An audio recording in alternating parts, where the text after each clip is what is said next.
The Life Coaching Toolbox Podcast is brought to you by Joeel and Natalie Rivera of Transformation Academy. In this episode, Natalie talks about how to stop irrational thinking with Socratic questioning. This episode is one of 11 episodes in a series about CBT and REBT, which are powerful tools for coaching, and together provide a human mind owner's manual. The truth is that we all think illogically or irrationally sometimes. I'm sure that you know people who say things that you really wonder to yourself, how could they possibly think that? Or maybe you've had an argument with someone and it feels like you're spinning in circles or that you're talking to a brick wall. This happens because it's easy to get locked into a thinking pattern that doesn't make any sense. But the truth is that sometimes the person who is stuck in illogical thinking is you. Something can make so much sense to us at the time, but then someone points out something or you find out more information later that helps you realize that the way that you were thinking about a situation made no sense. When you're emotional, in fact, almost all thinking is irrational.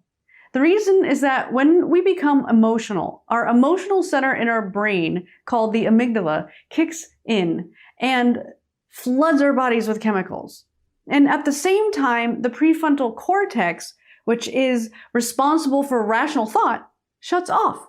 So our ability to think logically is literally impaired until our emotions are back under control.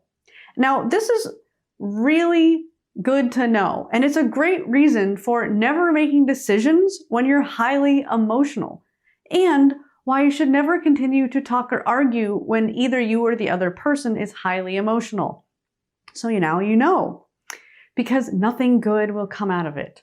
But sometimes, emotions aside, our thoughts are irrational because there are so many assumptions, distortions, and limited perspectives that can lead us to not be clear with our thinking.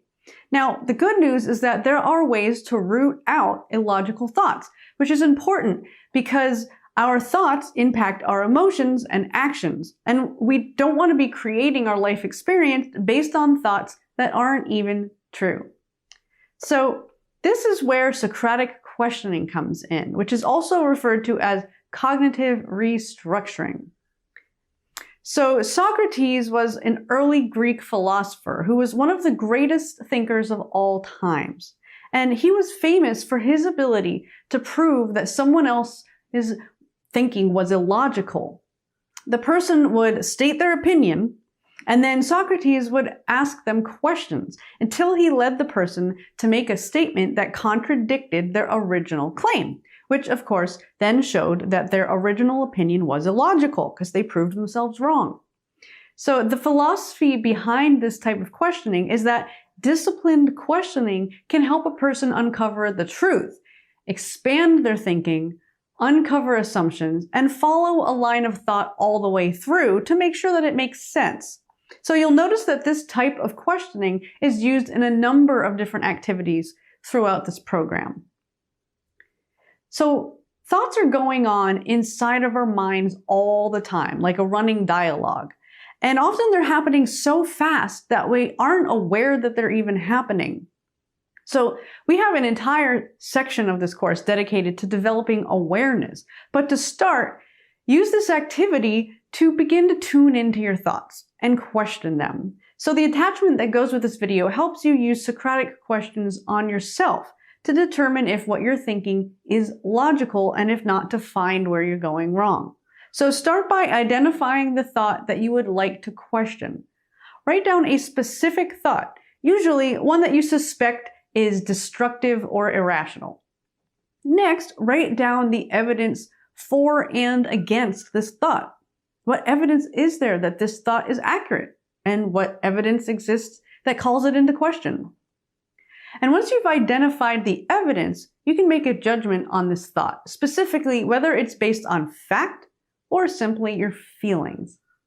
Then next, you'll assess whether your thinking is black and white or all or nothing thinking, which makes the situation appear unreasonably simple when the truth is that it's probably much more complex. So then consider whether You could be misinterpreting the evidence or making an unverifiable assumption. Then you'll think about whether or not other people might have different interpretations of the same situation and what those interpretations could possibly be. And then you're going to be honest with yourself about whether you're looking at all the relevant evidence and not looking at the evidence that doesn't support what you already believe, because this happens a lot. You'll check to see whether you are exaggerating and if you're thinking this way just because it's your habit. And then lastly, you'll look at where this thought came from, who might have passed it on to you, and whether or not they are a valuable source. Visit transformationacademy.com/toolbox to download free life coaching worksheets that go with the activities discussed in this podcast, plus other resources for creating a thriving life coaching business.